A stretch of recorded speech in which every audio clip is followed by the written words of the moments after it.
आपण माध्यम बांकी बारंगर समस्त शुभेच्छु समस्त मैंने गुरुजन युवक साथी मातृशक्ति समस्त को अशेष अशेष कृतज्ञता ज्ञापन करूँ जो भाव आशीर्वाद यात्रा आमको आशीर्वाद देवाई और बांकी विकास को आगे नापी स्नेह श्रद्धा समीक्षा प्रदान कर मूल्य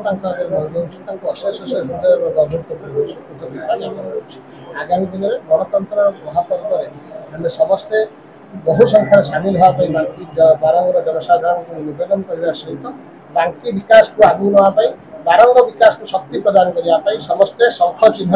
आशीर्वाद देवे ये निवेदन माध्यम बांकी बारंगर समस्त शुभेच्छु समस्त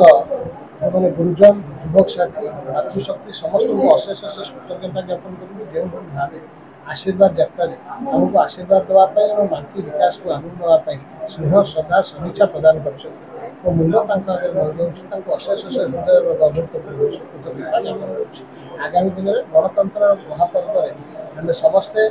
बहु संख्यार सामिल होगापी बांकी बारंगर जनसाधारण को निवेदन करने सहित बांकी विकास को आगे नापी बारंग विकास को शक्ति प्रदान करने समस्ते शंख चिन्ह आशीर्वाद देवे ये निवेदन